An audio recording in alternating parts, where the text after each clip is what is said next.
Puji Tuhan, saya akan menyaksikan kasih Kristus menaungi di dalam kehidupan saya. Maupun terjadi berliku-liku kehidupan saya. Tapi kasih Kristus semua ada hikmahnya. Dulu, waktu saya umur 20 tahun, saya ke gereja GKA. Karena saya orang awam, saya tidak mengerti doktrin yang benar. Lalu ada seseorang mengajak saya untuk buka persekutuan doa di rumah saya. Saya melakukan persekutuan doa di rumah saya 7 tahun. Lalu dengan perkataan yang singkat, istri saya dapat penglihatan bahwa matanya itu ada seseorang merangkul dan menyayangi istri saya. Lalu si istri saya bertanya kepada om tersebut, "Om, mataku kok ada kamu ya merangkul aku, menyayangi aku?" Lalu si om menjawab, "Mataku juga ada kamu. Kita bisa perkawinan."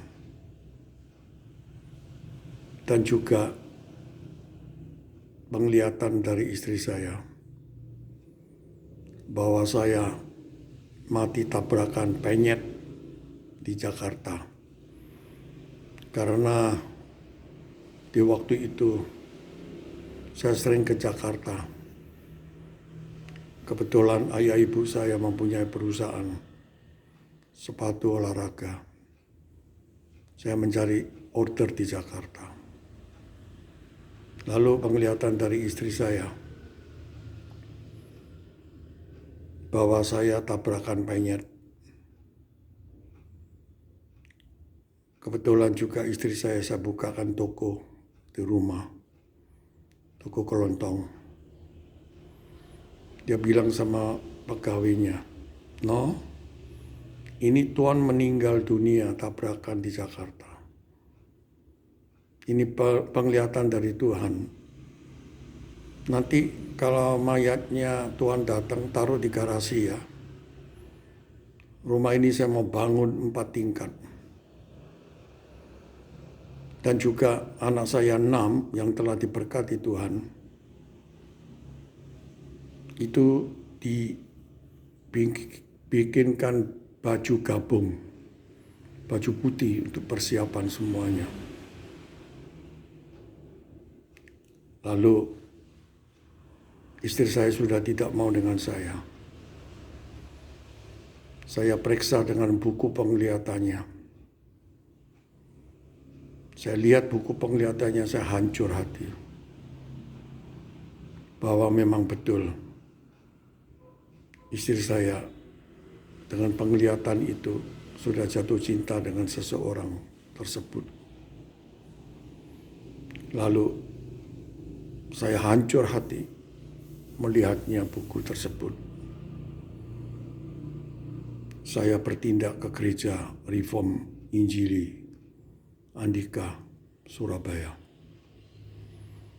Saya waktu ke gereja ketemu pertama dengan Bu Magda. Saya dibimbing dengan Bu Magda. Lalu Bu Magda mengenalkan saya ke Pak Budi Asali. Kebetulan Pak Stephen Tong datang ke Surabaya, saya ada konseling dengan dia. Saya apa adanya cerita dengan Pak Stephen Tong.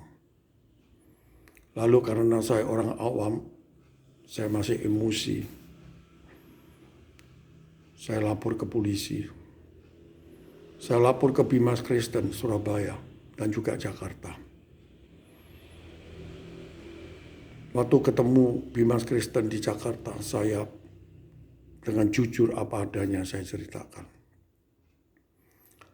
Bimas Kristen Jakarta mengatakan, ini sering terjadi.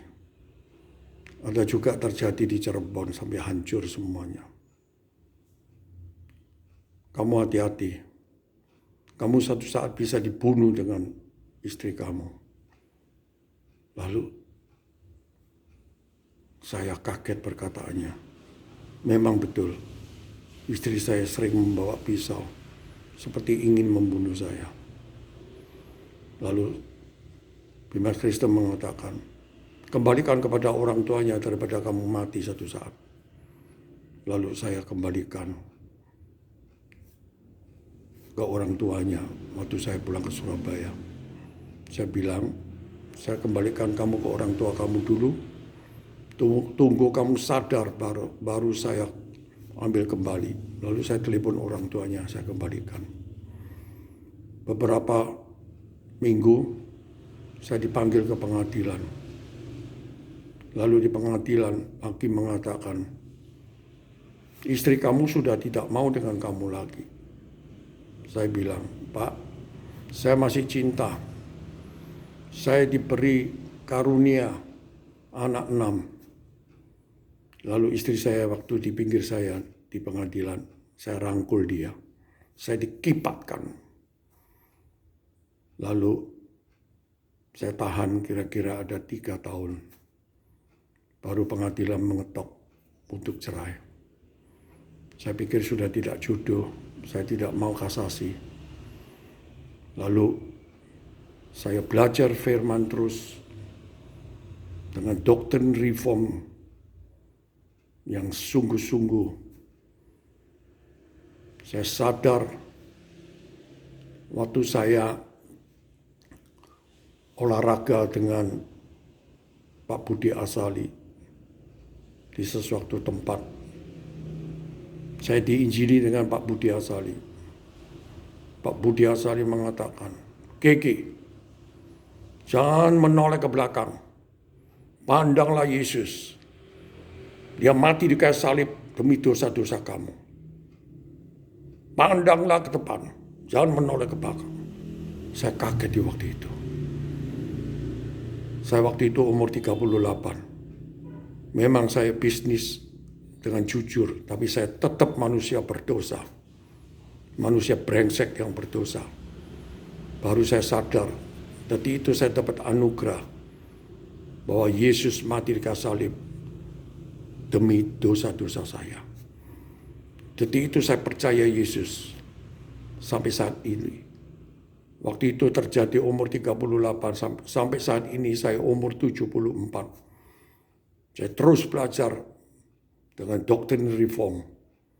Saya sampai saat ini iman saya makin teguh bahwa Yesus mati di kayu salib, bangkit pada hari ketiga, menyediakan saya hidup yang kekal. Jikalau saya meninggal, pasti saya masuk surga. Hanya iman menyelamatkan. Puji syukur melalui gereja Reform Injili, saya diberi berkat doktrin yang benar. Semoga kesaksian saya ini menjadi berkat. Terima kasih.